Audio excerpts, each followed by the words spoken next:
I am inevitable. Hey, Inevitable, I'm Dad. Huh? Got him.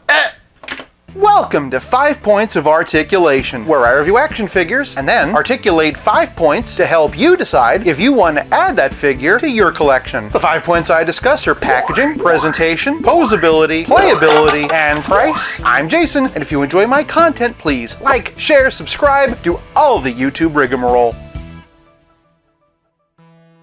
Today, we're going to be looking at the new Marvel Legends Infinity Saga Iron Man Mark III. Starting off with the packaging, and it's one of those fancy schmancy boxes. Marvel Studios Infinity Saga logo, Avengers logo, Hasbro logo, Marvel Studios Iron Man logo, Marvel Legends logo. Pretty much more branding than a NASCAR. Flipping it around, and we can see this nice Infinity Saga collage, which also continues to the other side. I really like this, and I wouldn't mind seeing it as a poster. And speaking of posters, on the back we get the teaser poster for the original Iron Man. As a box, it really just exists as an excuse to charge you more for a line of Marvel Legends. It's fine. A little busy, but it gets the job done, so for packaging, I'm giving Iron Man 1 whole point. Moving on to presentation, and Iron Man stands at 6 3/4 inches, starting from the top, and this is a fantastic likeness of Robert Downey Jr., though I do think they missed an opportunity for his signature guy liner. Moving on down, we can see all the tech detail in his collar. I also just noticed these two bolts for the first time. They're a nice tribute to the bolts in his classic design. It looks like they actually printed the arc reactor glow instead of spray painting it, but it works really well. Instead of being attached at the shoulders, the shoulder pads are actually a separate piece that goes inside the ball socket of the arm. It's an interesting choice, and we'll talk more about it during posability. Moving on down, the arms are pinless and have all the tech detail in the joints, and then of course all the detail in the gauntlets. Flipping them around, and we can see a lot more of that paneling detail on the back. At first, the hips give me flashbacks to Toy Biz Marvel Legends, but this is actually how it looked in the movie. Moving all the way down, we have some clunky Iron Man boots that look very difficult to walk in, and some great tread detailing on the bottom. As they often do with Iron Man, they used a red marbleized plastic instead of painting it more metallic, but I think it works just fine. Strictly speaking, it was a bit darker in the movie, but I don't really mind because it makes him fit in better with my other Iron Man figures. For presentation, I'm giving Iron Man 1 whole point. Moving on to posability, and Iron Man's head's on a dumbbell joint. Lifting up the chin, and we can see a deep groove in the throat. You know, I probably could have phrased that in a little bit less of a serial killer-y kind of way. Flipping him around, and there's a pretty deep groove in the base of the skull. This allows him to look up pretty high and also bury the chin. He also has this alternate helmeted head, and it also gets just as good a range. As I said in the last category, these shoulder pieces are embedded in the arm socket. As such, the arm is really stiff,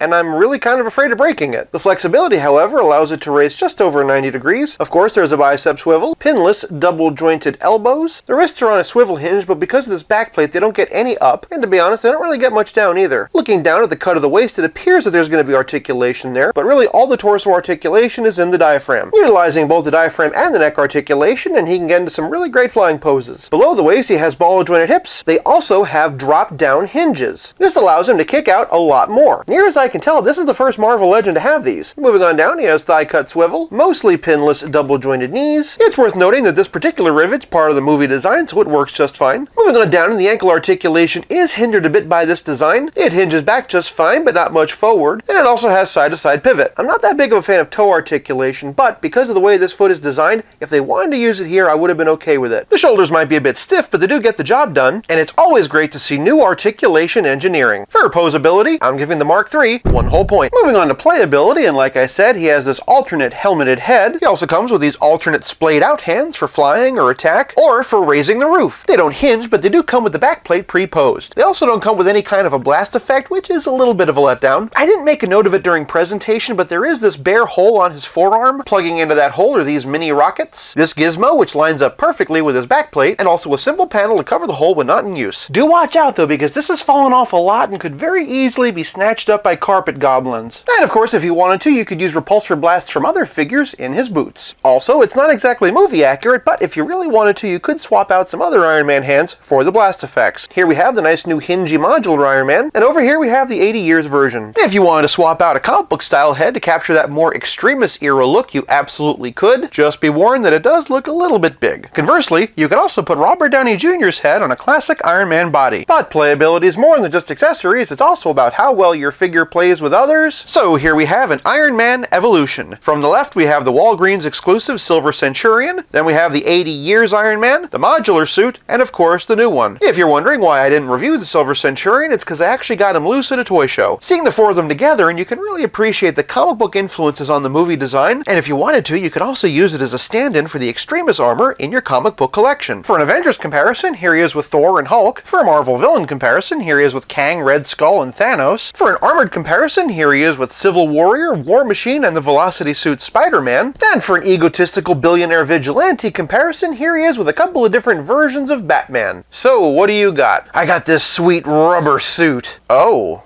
I also have a plane that lets me fly anywhere. Cool. I also have my own pretty sweet butler. Yeah. Hey, Jarvis? Yes, sir. Could you order me another box of gluten-free waffles? Right away, sir.